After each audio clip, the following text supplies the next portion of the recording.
10 ದಿನ 3 ಬಾರಿ ಶಾಕ್. ದೇಶದಾದ್ಯಂತ ವಾಹನ ಸವಾರರಿಗೆ ಶನಿವಾರದ ಶಾಕ್ ಇವತ್ತು ಎದುರಾಗಿರುವಂಥದ್ದು. ದೇಶದಲ್ಲಿ ಮತ್ತೊಮ್ಮೆ ಪೆಟ್ರೋಲ್ ಡೀಸೆಲ್ ದರ ಏರಿಕೆಯಾಗಿದೆ. ಪೆಟ್ರೋಲ್ಗೆ 87 ಪೈಸೆ, ಡೀಸೆಲ್ ದರದಲ್ಲಿ 91 ಪೈಸೆಯನ್ನ ಏರಿಕೆ ಮಾಡಲಾಗಿರುವಂಥದ್ದು.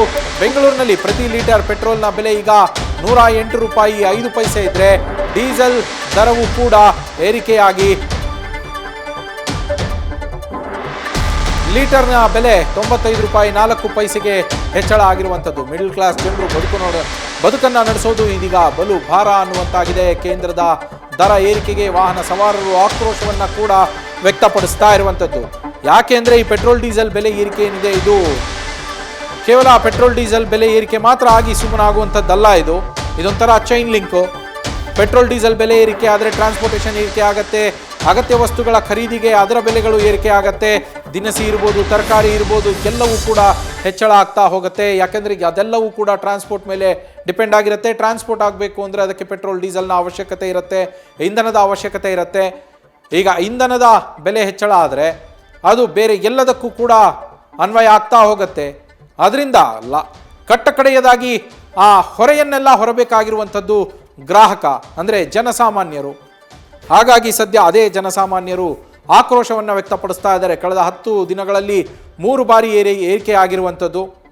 ಮೊದಲಿಗೆ 3 ರೂಪಾಯಿ 21 ಪೈಸೆ ಪೆಟ್ರೋಲು, 3 ರೂಪಾಯಿ 11 ಪೈಸೆ ಡೀಸೆಲ್. ಅದಾದ ಮೇಲೆ ಮೇ 19ನೇ ತಾರೀಕು ಪೆಟ್ರೋಲ್ ಮತ್ತು ಡೀಸೆಲ್ನಲ್ಲಿ 90 ಪೈಸೆ. ಈಗ ಮೇ 23ನೇ ತಾರೀಕು ಇವತ್ತು 87 ಪೈಸೆ ಪೆಟ್ರೋಲ್, 91 ಪೈಸೆ ಡೀಸೆಲ್ನಲ್ಲಿ ಏರಿಕೆಯಾಗಿರುವಂಥದ್ದು. 3 ಬಾರಿ ಏರಿಕೆಯಾಗಿದೆ. ಗಮನಿಸ್ತಾ ಇದ್ದೀರಾ, ಮೇ 15ಕ್ಕೆ ಮೊದಲ ಬಾರಿ, ಮೇ 19ಕ್ಕೆ ಎರಡನೇ ಬಾರಿ, ಮೇ 23 ಇವತ್ತು 3ನೇ ಬಾರಿಗೆ ಏರಿಕೆ ಆಗಿರುವಂಥದ್ದು. ಅಂದರೆ 10 ದಿನಗಳು ಕೂಡ ಇನ್ನೂ ಕಳೆದಿಲ್ಲ ಸರಿಯಾಗಿ. 8-9 ದಿನಗಳಲ್ಲಿಯೇ 3 ಬಾರಿ ದರ ಏರಿಕೆಯನ್ನು ಮಾಡಲಾಗಿದೆ. ಈಗಿರುವ ಮಾಹಿತಿಯ ಪ್ರಕಾರ ಹಂತ ಹಂತವಾಗಿ ಇನ್ನಷ್ಟು ಬೆಲೆ ಹೆಚ್ಚಳ ಆಗೋದಕ್ಕೆ ಇದೆ ಅಂತ ಹೇಳಲಾಗ್ತಾ ಇರುವಂಥದ್ದು.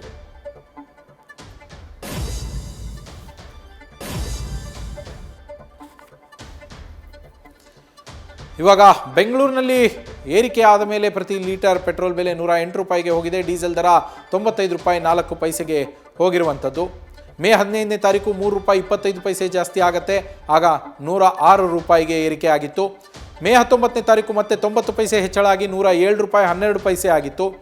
ಇದೀಗ ಮೇ 23 ಇವತ್ತು 87 ಪೈಸೆ ಹೆಚ್ಚಳವಾಗಿ 108 ರೂಪಾಯಿ 9 ಪೈಸೆಗೆ ನಿಂತಿರುವಂಥದ್ದು ಪೆಟ್ರೋಲ್ನ ದರ ಪ್ರತಿ ಲೀಟರ್ಗೆ. ಅದೇ ರೀತಿಯಲ್ಲಿ ಡೀಸೆಲ್ ದರವೂ ಕೂಡ ಹೆಚ್ಚಳ ಆಗಿದೆ. 3 ರೂಪಾಯಿ 11 ಪೈಸೆ ಮೊದಲಿಗೆ, ಅದಾದ ಮೇಲೆ 90 ಪೈಸೆ ಎರಡನೇ ಬಾರಿ, ಇದೀಗ ಮತ್ತೆ 91 ಪೈಸೆ ಹೆಚ್ಚಳ ಆಗಿ 95 ರೂಪಾಯಿ 4 ಪೈಸೆಗೆ ಡೀಸೆಲ್ ದರ ತಲುಪಿರುವಂಥದ್ದು. ಒಟ್ಟಾರೆಯಾಗಿ 8-9 ದಿನಗಳಲ್ಲಿ 3 ದಿನಕ್ಕೆ ಒಂದು ಬಾರಿಯಂತೆ 3 ಬಾರಿ ಏರಿಕೆ ಆಗಿರುವಂಥದ್ದು. ನಮ್ಮ ಪ್ರತಿನಿಧಿ ಚಂದನ ಮಾಹಿತಿಯನ್ನು ನೀಡ್ತಾ ಹೋಗ್ತಾರೆ, ಫೋನ್ ಸಂಪರ್ಕದಲ್ಲಿ ಜಾಯಿನ್ ಆಗಿದ್ದಾರೆ. ಚಂದನ, ಕಳೆದ 10 ದಿನಗಳಲ್ಲಿ 3ನೇ ಬಾರಿಗೆ ಪೆಟ್ರೋಲ್ ಡೀಸೆಲ್ ಏರಿಕೆಯಾಗಿದೆ. ಈಗಿರುವ ಮಾಹಿತಿಯ ಪ್ರಕಾರ ಮತ್ತಷ್ಟು ಏರಿಕೆಯಾಗುವ ಸಾಧ್ಯತೆ ಇದೆ ಅಂತ ಹೇಳಲಾಗ್ತಾ ಇದೆ. ಚಂದನ, ಎಕ್ಸಾಕ್ಟ್ಲಿ ನಾವು ಈಗಿರುವಂತಹ ಪರಿಸ್ಥಿತಿಯನ್ನ ಗಮನಿಸಿದ್ರೆ ಮತ್ತೆ ಪೆಟ್ರೋಲ್ ಡೀಸೆಲ್ ದರ ಏರಿಕೆ ಆಗೋ ಸಾಧ್ಯತೆ ಕಾಣಿಸ್ತಾ ಇದೆ. ಆದ್ರೆ ಸದ್ಯ 10 ದಿನಗಳ ಅಂತರದಲ್ಲಿ 10 ದಿನಗಳ ಅಂತರದಲ್ಲಿ 3 ಬಾರಿ ಪೆಟ್ರೋಲ್ ಡೀಸೆಲ್ ದರ ಏರಿಕೆ ಆಗಿರುವಂತದ್ದು ಒಂದ್ ರೀತಿ ವಾಹನ ಸವಾರರಿಗೆ ಶಾಕ್ ಅಂತಾನೆ ಹೇಳ್ಬೋದು. ಆದ್ರೆ ಮೋದಿ ಹೇಳಿಕೆ ಏನಿತ್ತು ಅಂದ್ರೆ ಮಿತವಾಗಿ ಬಳಸಿ ತೈಲವನ್ನ ಅಂತ ಹೇಳಿಕೆ ಕೊಟ್ಟಿದ್ರು. ಆಗ ಒಂದಷ್ಟು ಜನರಿಗೆ, ಸಾರ್ವಜನಿಕರಿಗೆ ಮೈಂಡ್ ಸೆಟ್ ಅಲ್ಲಿ ಫಿಕ್ಸ್ ಆಗಿದ್ರು. ಅಂದ್ರೆ ಇತ್ತೀಚಿನಲ್ಲಿ ಏರಿಕೆ ಆಗುತ್ತೆ ಅನ್ನುವಂತ ಮನಸ್ಥಿತಿ ಬಂದ್ಬಿಟ್ಟಿತ್ತು.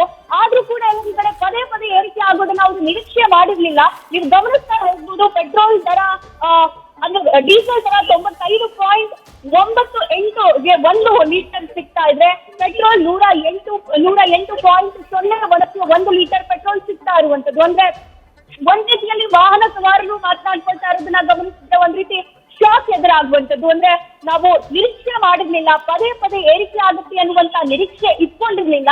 ಆದ್ರೆ ಒಂದ್ ರೀತಿ ನಮ್ಮ ಮಿಡಲ್ ಕ್ಲಾಸ್ ಬಜೆಟ್ ಇಟ್ಕೊಂಡಿದ್ವಿ, ಅದ್ರ ಮೇಲೆ ಇದು ಹೊಡೆತ ಬೀಳುತ್ತೆ ಅನ್ನುವಂತ ಬೇಸರವನ್ನ ಹೊರ ಹಾಕ್ತಾ ಇರುವಂತದ್ದು. ಅಂದ್ರೆ ಒಂದ್ ರೀತಿಯಲ್ಲಿ ಅವರು ಕೂಡ ಮೋದಿ ಹೇಳಿಕೆಯ ನಂತರದಲ್ಲಿ ಅವರು ಮೈಂಡ್ ಸೆಟ್ ಅಲ್ಲಿ ಫಿಕ್ಸ್ ಆಗಿತ್ತು, ಹೌದು ಏರಿಕೆ ಆಗುತ್ತೆ ಅನ್ನುವಂತ ಎಕ್ಸ್ಪೆಕ್ಟೇಷನ್ ಅಲ್ಲಿ ಇದ್ವಿ. ಆದ್ರೆ ಪದೇ ಏರಿಕೆ ಆಗ್ತಾ ಇರುವಂತದ್ದು ಒಂದ್ ರೀತಿ ಬೇಸರ ತಂದಿದೆ ಅನ್ನುವಂತ ಮಾತುಗಳನ್ನ ಹೇಳ್ತಾ ಇದ್ವಿ. ಸದ್ಯ ನಾನು ವಾಹನ ಸವಾರನ್ನ ಮಾತನಾಡಿಸ್ತೀನಿ. ಸರ್, ಈಗ ಪೆಟ್ರೋಲ್ ದರ ಏರಿಕೆ ಆಗಿದೆ, ಒಂದ್ ರೀತಿಯಲ್ಲಿ ವಾಹನ ಸವಾರರಿಗೂ ಬೇಸರ ತಂದಿರುವಂತದ್ದು. ನವೀನ್, ಅಂದ್ರೆ ಎಕ್ಸ್ಪೆಕ್ಟೇಷನ್ ಮಾಡಿರ್ಲಿಲ್ಲ, 3 ಬಾರಿ ಏರಿಕೆ ಆಗುತ್ತೆ ಅಂತ. ಮುಂದಿನ ದಿನಗಳಲ್ಲಿ ಇದು ಮತ್ತಷ್ಟು ಏರಿಕೆ ಆಗುತ್ತೆ. ಅಂದ್ರೆ ತಾವು ಯಾಕೆ ಏರಿಕೆ ಆಯ್ತು ಅನ್ನುವಂಥದ್ದನ್ನ ಗಮನಿಸಿದ್ರೆ ಅರ್ಥ ಆಗ್ಬಿಡುತ್ತೆ. ಅಂದ್ರೆ ತೈಲ ಕಂಪನಿಗಳು ಪ್ರತಿದಿನ 750 ಕೋಟಿಗೂ ಲಾಸ್ ಅನ್ನ ಅನುಭವಿಸ್ತಾ ಇದ್ವು. ಆ ಲಾಸ್ ಅನ್ನ ತಡೆಯೋದಕ್ಕೆ ಈಗ ಕೇಂದ್ರ ಸರ್ಕಾರ ಪೆಟ್ರೋಲ್ ಡೀಸೆಲ್ ದರವನ್ನ ಏರಿಕೆ ಮಾಡಿರೋದು ಒಟ್ಟಾರೆಯಾಗಿ ವಾಹನ ಸವಾರರಿಗೆ ಶಾಕ್ ಎದುರಾಗಿರುವಂತದ್ದು. Naveen, thank you Chandana. News first ನಿರ್ಭೀತಿಯಿಂದ ನಿಮ್ಮ ಪರವಾಗಿ.